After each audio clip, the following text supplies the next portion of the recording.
대구의 첫 메르스 확진 환자 김 씨가 내일 퇴원합니다. 그동안 폐쇄됐던 남구의 시설들도 오는 29일부터 정상화될 예정입니다. 메르스 탓으로 얼어붙은 지역 경기를 살리기 위해 장보기 행사가 이어지고 중화권 관광객 유치 홍보도 적극 펼쳐지고 있습니다. 현재 공석인 새누리당 대구 수성갑의 당협위원장 후보자 공모가 시작됐습니다. 빠르면 다음 달 중순 선정될 것으로 보입니다. 지난 4일 수능 모의평가 채점 결과 한 문제만 틀려도 2등급으로 떨어지는 물수능 현상이 나타났습니다. 어떻게 준비해야 할지 알아봅니다. 네, 여러분 안녕하십니까? 대구 경북 소식 전해드립니다. 6.25 전쟁이 발발한 지 65주년 되는 날입니다. 메르스 때문에 기념행사가 대부분 취소됐지만 전쟁이 남긴 교훈을 잊지 말았으면 하는 바람을 가지면서 오늘 뉴스도 메르스 소식으로 시작합니다. 대구의 첫 메르스 확진 환자 김 씨가 내일 퇴원합니다. 의학적으로 완치가 된 것으로 대구시가 판단을 내린 건데 폐쇄됐던 남구 지역 여러 시설들도 오는 29일부터 정상화될 예정입니다. 금교신 기자가 취재했습니다. 대구 첫 메르스 확진 환자 김 씨의 2차 검사 결과 음성으로 나왔습니다. 김 씨가 1, 2차 검사에서 모두 음성으로 나오면서 대구시는 자문교수단과 회의 끝에 김 씨가 의학적으로 완치된 만큼 내일 퇴원시키기로 최종 결정했습니다. 김 씨는 당분간 자신의 집에서 가족들과 요양할 예정입니다. 본인의 심리적 난정이나 여러 가지 상황을 종합해가지고 한 일주일 정도 집에서 자가 요양하는 것이 좋겠다. 확진 환자 발생으로 폐쇄됐던 시설들도 메르스 잠복기가 끝난 직후인 오는 29일부터 정상화됩니다. 대명 3동 주민센터를 포함해 경로당 등 복지시설 60곳, 어린이집 4곳, 그리고 동명 목욕탕이 대상입니다. 확진 환자 발생 후 손님이 끊겼던 대명시장을 살리기 위한 범사회적 관심도 이어지고 있습니다. 대구시의회 의원들은 대명시장을 찾아 장도 보고 식사도 한 뒤 상인들의 의견을 수렴했습니다. 메르스 사태와 관련된 상인들의 피해를 최대한으로 보상하고 상인들이 다시 화기를 찾을 수 있도록 대구시 의회 차원에서 최선의 노력을 다하겠습니다.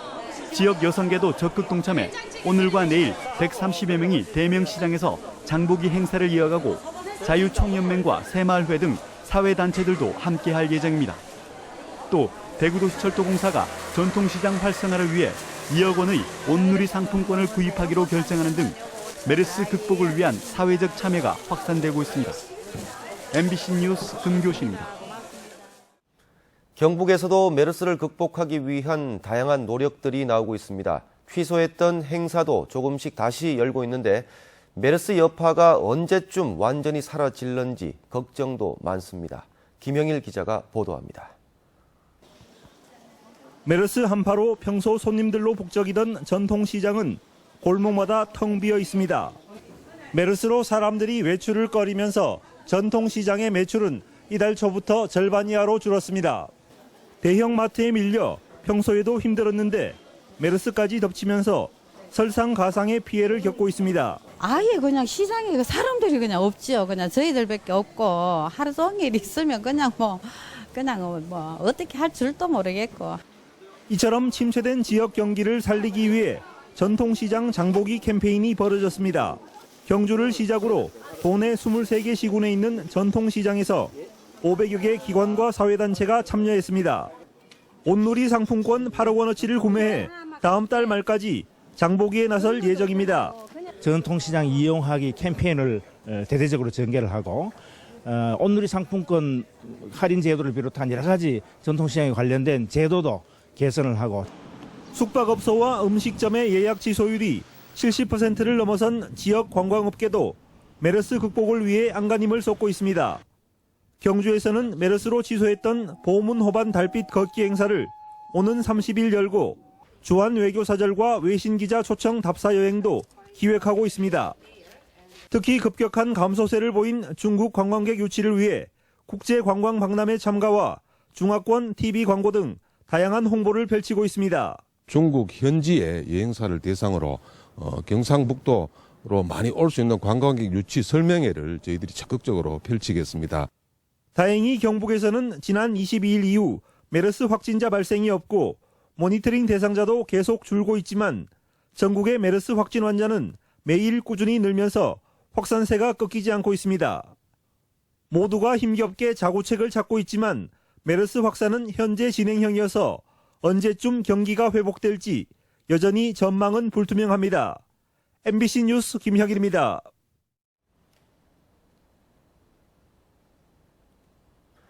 대구 국제 뮤지컬 페스티벌이 내일 개막하는 가운데 대구시는 메르스 확산을 막기 위해 대구 오페라 하우스 등 주요 공연장 9곳에 메르스에 특화된 약품으로 특별 방역을 실시했습니다. 또 7곳에 열화상 카메라를 설치해 발열 환자를 걸러내고 발판 소독기와 손 소독제, 일회용 마스크 등을 관객들이 이용할 수 있도록 할 예정입니다. 6.25 전쟁 관련 소식 하나 전합니다. 6.25 전쟁 때 북한군의 남하를 막기 위해 안동교와 안동철교를 폭파했지만 오히려 우리 장병 수천 명이 전사하는 참극이 빚어졌습니다.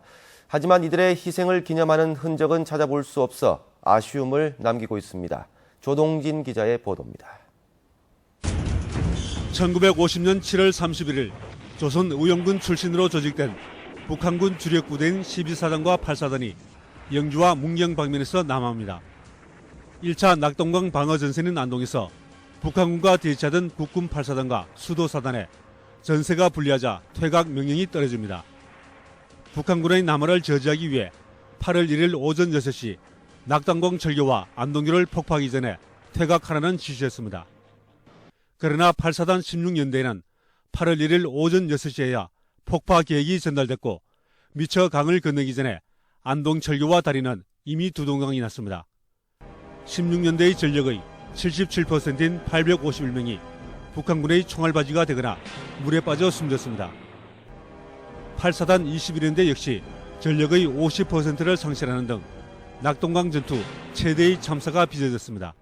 철수 순서를 놓고 두 개의 사단의 참모의 의견이 엇갈리는 사이에 최전방의 장병들은 철수 시간을 놓치게 되죠. 따라서 북한의 기습 총격을 받는 상황 속에서 급박하게 이 두 개의 다리를 폭파할 수밖에 없었고, 폭파 이후 다시 복구된 안동철교의 빛바랜 흔적이 당시의 참상을 말해주는 듯합니다. 군 수뇌부의 전략 부재로 1차 방어전선이 무너지고 수많은 국군이 전사하면서 칠곡과 외관, 대구 등 후방사수에도 많은 어려움이 뒤따랐습니다. 이 같은 희생에도 불구하고 책임자는 없고 희생자의 원혼을 달래줄 어떠한 움직임도 지금까지 없습니다. 그 나라를 위해 희생한 그분들의 그 영령도 기려야 할 것이고 또 역사적인 교훈으로 삼아야 할 그런 작은 표석이나마 또는 위령비나마 하나 세웠으면 좋겠다, 이런 생각을 가집니다. 전쟁이 발발한 지 65주년이 지났지만 당시의 비극적인 상처는 잊지 말아야 할 교훈으로 남아 있습니다. MBC 뉴스 조동진입니다. 대구 달서구청은 오늘 6.25 전쟁 발발 65주년을 맞아 참전용사와 보훈단체 회원 등 200여 명이 참석한 가운데 기념행사를 열고 나라를 위해 헌신한 참전용사와 호국 영령들에게 존경과 감사의 마음을 전했습니다. 오늘 행사는 유공자 표창과 만세 삼창, 6.25 노래 재창 순으로 진행된 가운데 참가자들은 6.25 전쟁과 같은 비극이 반복되지 않기를 염원했습니다. 한편 대구시와 경상북도는 오늘 기념 행사를 메르스 때문에 취소했습니다.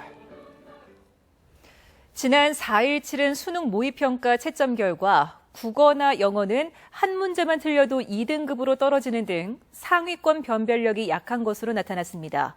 이른바 물수능이 재현될 조짐인데 앞으로 남은 기간 어떻게 준비하면 좋을지 조재한 기자가 취재했습니다. 지난해 수능 국영수 과목에서 만점자가 4%를 넘어 한 문제만 틀려도 2등급으로 떨어진 과목은 수학 B형 하나였습니다.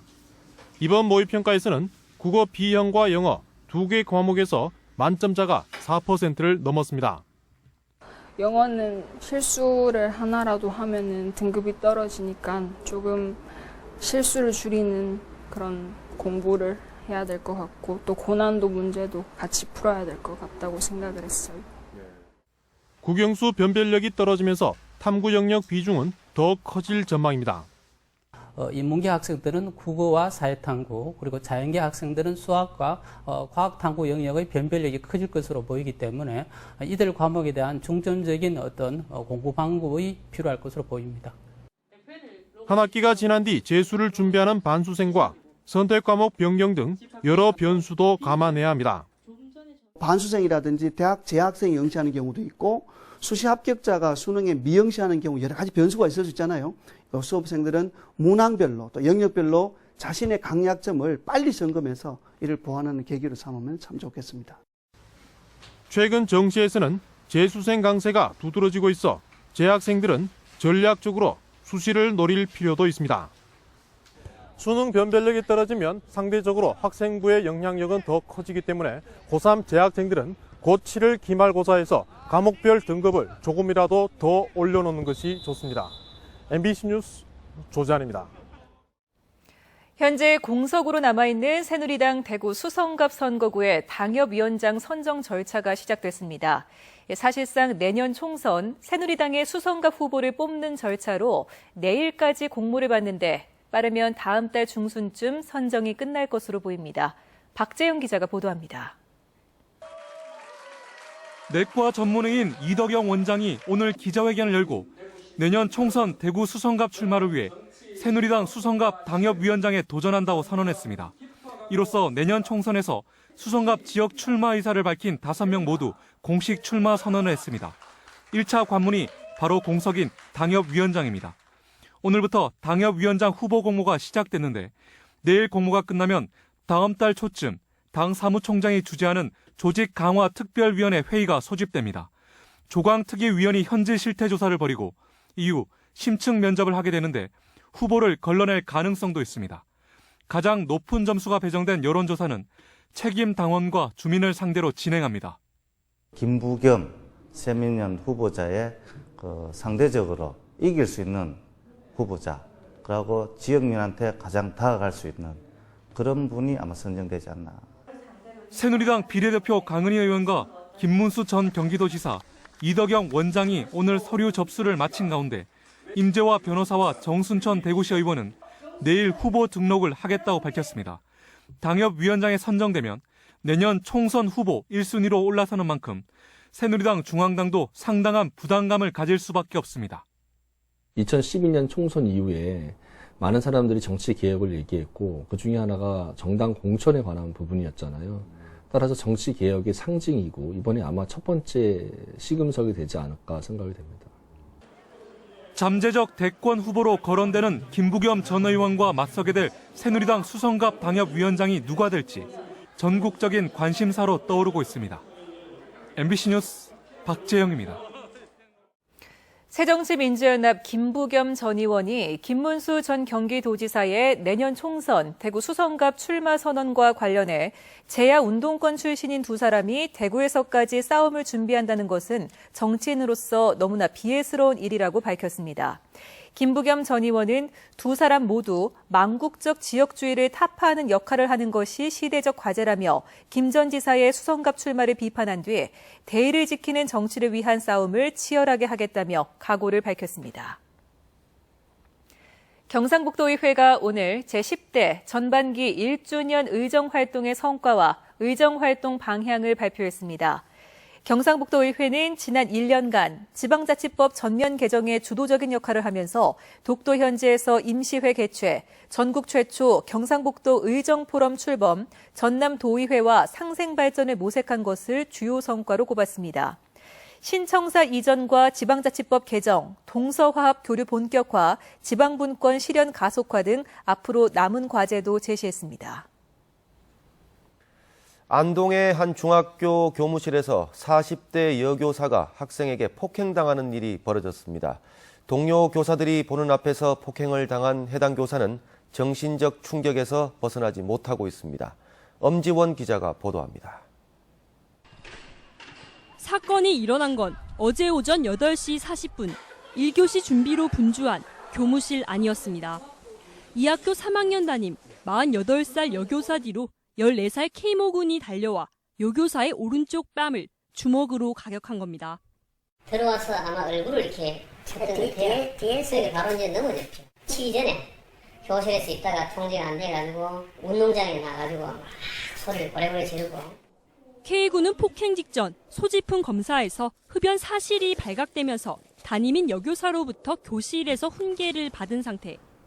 K군이 교실에서 욕설을 하며 거칠게 반항하자 훈육에 어려움을 느낀 담임 선생이 교무실로 내려와 교장과 의논하던 찰나 학생이 교무실까지 쫓아와 행패를 부린 겁니다. 학생은 키 180cm, 몸무게 90kg이 넘는 거구였습니다. 보다 못한 동료 교사들이 경찰에 신고하는 한편 해당 학교는 학생에게 교권 침해 명목으로 10일의 출석 정지 조치를 내렸습니다. 그러나 여교사는 충격으로 인해 학교에 나오지 못하고 있습니다. 병원 치료를 하셨고 교권 보호, 힐링 연수 프로그램도 있고 치료 프로그램도 있고 충분하게 치료를 할 수 있도록. 최근 구미에서 고등학생이 수업을 방해하다 제지를 받자 30대 여교사를 주먹과 발로 수차례 폭행하는 등 교사 폭행과 폭언 등 교권 침해 사례는 해마다 5,000건 가까이 일어나고 있습니다. MBC 뉴스 엄지연입니다.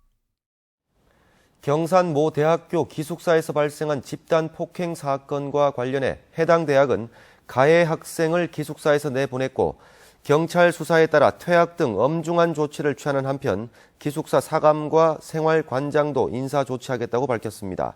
또 피해 학생의 회복을 위해 지속적인 상담과 지원을 해주는 한편 기숙사 내 사고 예방을 위해 교육과 상담을 강화하겠다고 덧붙였습니다. 경산경찰서는 대학 기숙사에서 나흘 동안 대학교 1학년 김모군을 집단 폭행한 혐의로 같은 학교 학생 5명을 조사하고 있습니다. 대구시 교육청은 다음 달 1일자 정기 인사를 단행하고 행정국장의 권용탑 총무과장을 승진 발령했습니다. 정책기획관의 정희준, 중앙도서관장의 유금희, 남부도서관장의 변창호 씨 등 4명이 부이사관으로 승진한 것을 비롯해 서기관 6명, 사무관 6명 등 모두 16명이 승진했습니다. 경상북도 교육청도 교육정보센터 관장의 김광곤 총무과장을 승진 발령하는 등 4급 승진 5명을 포함해 660여 명의 정기 인사를 단행했습니다. 오늘 열린 6월 대구 MBC 시청자위원회에서는 메르스 사태와 관련해 시사토론 프로그램인 시사톡톡이 시의적절하게 시청자들에게 도움이 되는 정보를 제공해줬고 선의의 피해자들에게 도움이 되는 내용의 뉴스 보도로 공영방송의 역할에 충실했다는 평가가 많았습니다. 또 같은 화면을 반복해서 사용하는 것을 지양해달라는 주문과 함께 대구의 미담을 더 활발하게 발굴해달라는 의견도 제시됐습니다. 대구 시립교향악단의 지휘자인 줄리안 코바체프가 또 심장 발작을 일으켰습니다. 코바체프는 지난 23일 이탈리아 베로나에서 공연을 앞두고 리허설을 하던 중 심장 발작을 일으켜 쓰러졌습니다. 코바체프는 심폐소생술을 받고 현지 병원으로 이송됐는데 시향 측은 현재 경과는 좋은 편이라고 밝혔습니다.